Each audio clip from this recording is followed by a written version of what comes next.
বাঙালি হিন্দুদের সবচেয়ে বড় ধর্মীয় উৎসব দুর্গাপূজা। প্রতি বছর এই দুর্গাপূজাকে কেন্দ্র করে আমরা আগাম বার্তা পেতাম ধর্মান্ত মুসলমান কর্তৃক বিভিন্ন স্থানে মূর্তি ভাঙার মাধ্যমে। কিন্তু এই 2024 সালের অবস্থা কি আমরা জানি। গত 5ই আগস্ট শেখ হাসিনার সরকারের পতনের পরে প্রায় প্রতিদিন বাংলাদেশের হিন্দু ধর্মাবলম্বীদের উপরে নির্যাতন নিপীড়ন চালিয়েছে ধর্মান্ধ মুসলমানরা। আমরা প্রথম আলোর এই সমীক্ষাটি থেকে জানতে পারছি গত 5 আগস্ট থেকে 20 আগস্ট পর্যন্ত সারা বাংলাদেশে 1068টি হিন্দু ধর্মাবলম্বীদের বাড়িঘরে হামলা হয়েছে এবং 22টি ধর্মীয় উপাসনালয়ে হামলা চলেছে। এবং গত 20 আগস্ট থেকে আজকের দিন পর্যন্ত আরও কেটে গেছে 22টি দিন। তাহলে আমরা নিশ্চিতভাবে বলতে পারছি প্রায় প্রতিদিন বাংলাদেশের হিন্দু ধর্মাবলম্বীদের উপরে নির্যাতন নিপীড়ন অব্যাহত রয়েছে। টোটাল সংখ্যা মেলালে পাওয়া যাবে প্রায় 2000-এরও বেশি হিন্দু ধর্মাবলম্বীদের বাড়িঘর ভাঙচুর করা হয়েছে, লুটপাট করা হয়েছে এবং প্রায় 100টির মতো ধর্মীয় উপাসনালয় ধ্বংস করেছে সম্পূর্ণভাবে বা কিঞ্চিত। তো বন্ধুগণ, নতুন করে এই বছরে আসলে শারদীয় দুর্গা উৎসব সম্পর্কে আগাম বার্তা ধর্মান্ধ মুসলমান কর্তৃক নেওয়া সম্ভব হয়নি, যেহেতু তারা তাদের হামলা অব্যাহত রেখেছে, প্রতিদিনই করেছে। একটি বড় প্রশ্ন, শেখ হাসিনা সরকারের পতন, হিন্দু ধর্মাবলম্বীদের দায় কোথায়? অনেক দুষ্টু মানুষ এবং কি বলি তাদেরকে, ব্যাকুব মানুষজন এই হামলার দায় এড়াতে গিয়ে কিছু উদ্ভট দাবি তুলেছে। তাদের মধ্যে অন্যতম জনপ্রিয় দাবিগুলো হচ্ছে হিন্দু ধর্মের অনুসারীদের বাড়িতে আসলে কেউ হামলা করে নাই, এগুলো এমনি এমনি ভেঙে গেছে, যেমন রাহুল আনন্দের বাড়িটি নাকি এমনি এমনি পুড়ে গেছিল। তেমনিভাবে বলা হয়েছে এই হিন্দুদের মধ্যে আসলে তার আওয়ামী লীগ করতো, অমুক নেতা তমুক নেতার কারণে তার বাড়িঘর ভাঙচুর করা হয়েছে। অথবা এমনও বলা হয়েছে যে এই ইউনূস সরকার বিরোধী এই হিন্দু ধর্মের এই বাড়িটি বা মুসলমানদের ধর্মীয় অনুভূতিতে আঘাত দিয়েছে অমুক ব্যক্তি, তাই তার বাড়িঘর ভাঙচুর লুটপাট জাস্টিফায়েড।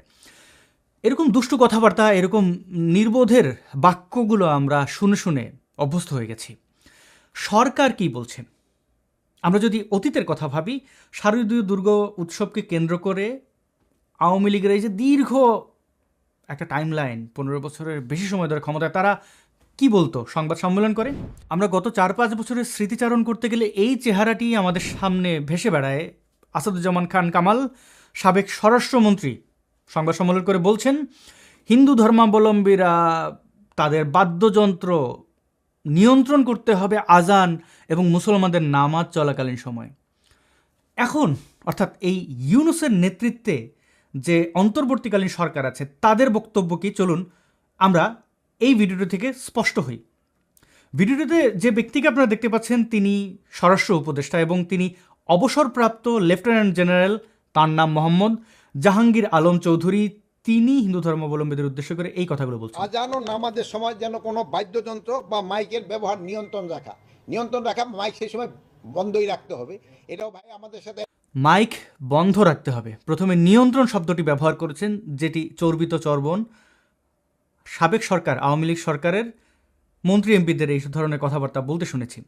তিনি এইবার এই সীমিত করা বা নিয়ন্ত্রণ করার কথা বলার পরেই বলেছেন নিয়ন্ত্রণ মানে কি, সীমিত মানে কি, বন্ধ রাখতে হবে। ভেবে দেখেছেন বাংলাদেশের হিন্দু ধর্মাবলম্বীদের অধিকার কোন পর্যায়ে চলে গেছে? বাদ্যযন্ত্র নিয়ে অনেকেই বলতে পারেন ওটা না বাজালেই কী হয়, কিন্তু হিন্দু ধর্মাবলম্বীদের ধর্মীয় উৎসব পূজা পার্বণে বাদ্যযন্ত্র অবশ্যই প্রয়োজন রয়েছে। এটাকে বাদ দিয়ে আপনি ধর্মীয় উৎসব করতে পারবেন না। ওতপ্রোতভাবে জড়িত বাদ্যযন্ত্র। বাদ্যযন্ত্রের ব্যবহার বন্ধ মানি পূজা বন্ধ। পূজা বন্ধ মানে কি? হিন্দু ধর্মাবলম্বীদের ধর্মীয় উৎসব বন্ধ রাখতে হচ্ছে কখন? যখন চিৎকার করে উচ্চ শব্দে আজান দেয়া হয় এবং আজানের পরে মুসলমানরা তাদের মসজিদে নামাজ পড়েন। মসজিদে নামাজ পড়ার ক্ষেত্রে বাদ্যযন্ত্র কেন বাধা হয়ে দাঁড়াবে? আপনি আপনার ধর্মীয় আচার বা বিধান পালন করবেন, অন্য ধর্মের ধর্মীয় উৎসব বন্ধ করে কেন? এই প্রশ্নের উত্তর নিশ্চয়ই মুসলমানরা দেবেন। পরে তিনি কি বলছেন শুনে নেওয়া যাক।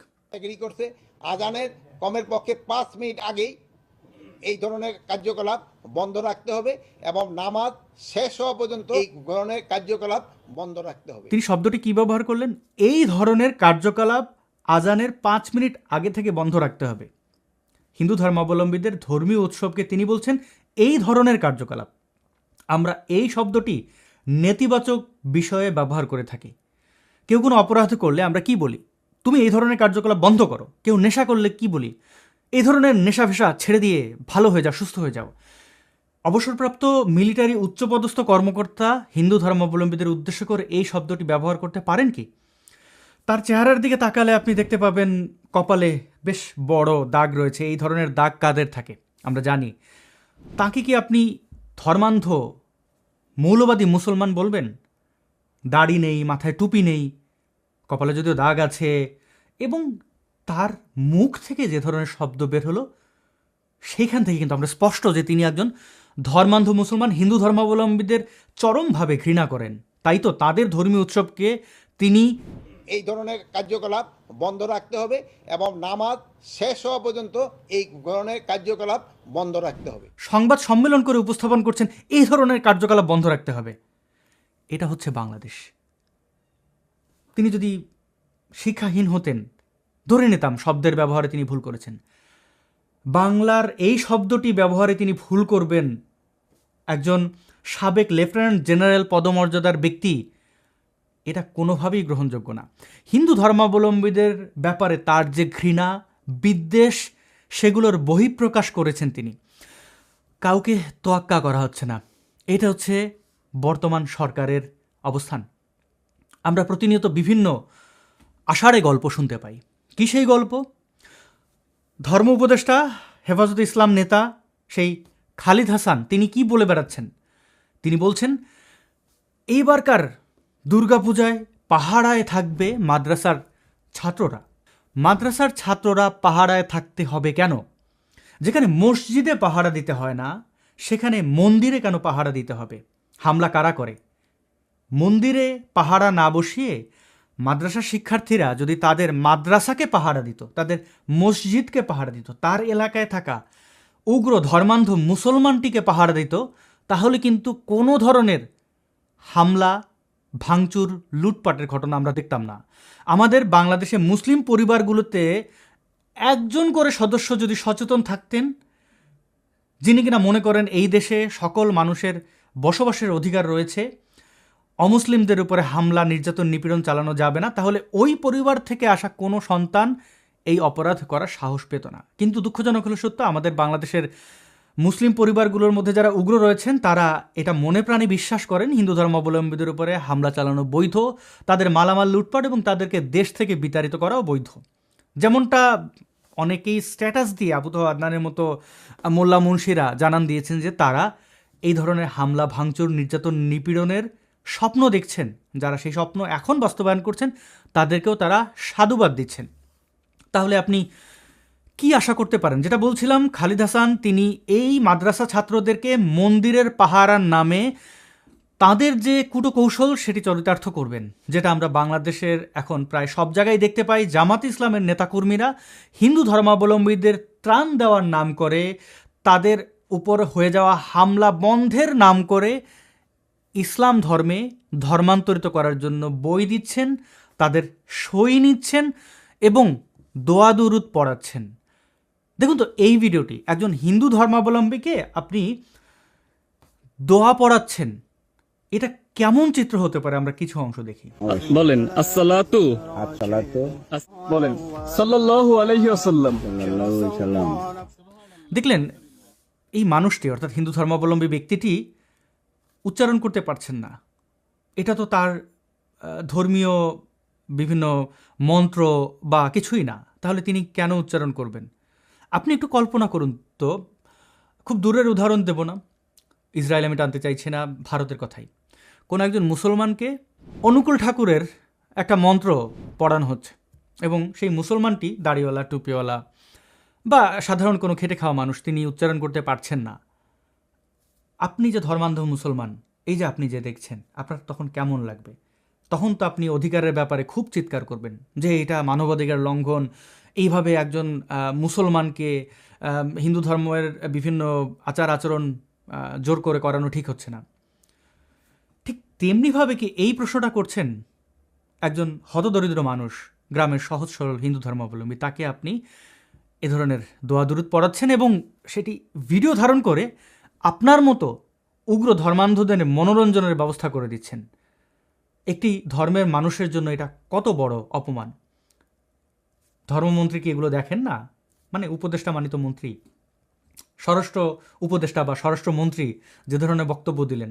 এবার ধর্ম উপদেষ্টা বলছেন দুর্গাপূজায় আকাশে থাকবে হেলিকপ্টার এবং জলে থাকবে ডুবুরি। আপনাকে কোন হিন্দু ধর্মাবলম্বী আকাশে হেলিকপ্টার চেয়েছে, জলে ডুবুরি চেয়েছে? চেয়েছে আপনাদের গোত্রের যারা ধর্মান্ধ উগ্র, আপনাদের হেফাজতে ইসলামের নেতাকর্মীরা তো একই। মামুনুল হকের চিন্তাভাবনা কি, আপনার চিন্তাভাবনা কি, আমরা তো জানি।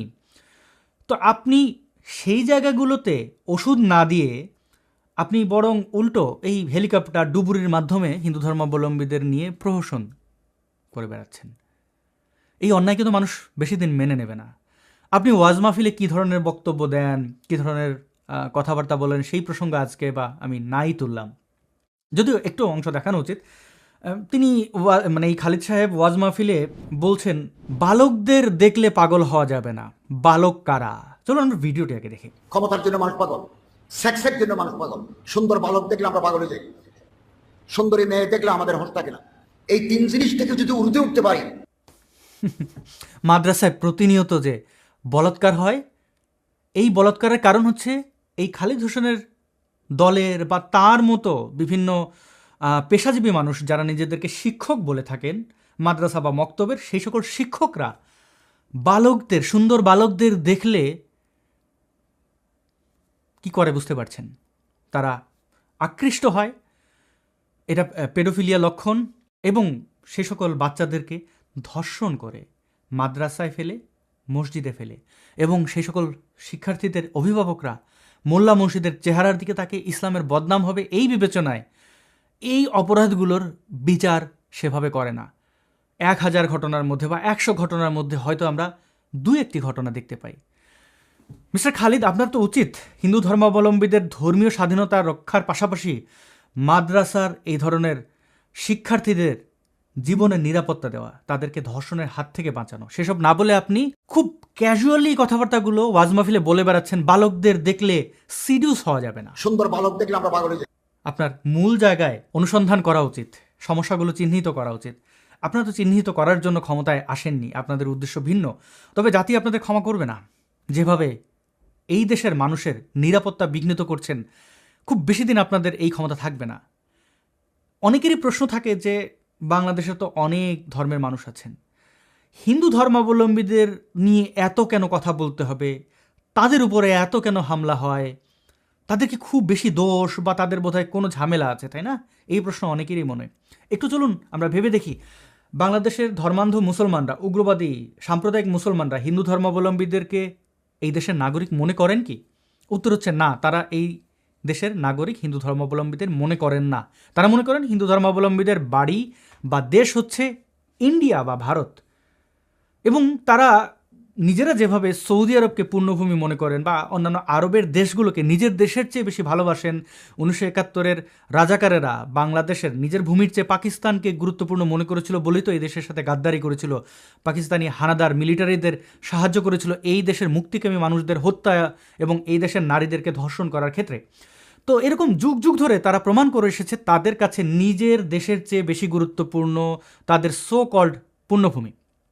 তো যাই হোক, তারা যেমন মনে করে সেই কুৎসিত চিন্তা ভাবনা হিন্দু ধর্মাবলম্বীদের উপরে বাস্তবায়ন করতে চায়। মনে করে হিন্দুরা আসলে ভারতের নাগরিক, তাদের ভারতে চলে যাওয়া উচিত, এবং তাই তাদের উপরে নির্যাতন, নিপীড়ন, তাদের মানে নিষ্পেষিত করে রাখাটা যৌক্তিক এবং বৈধ না, এটা নয়।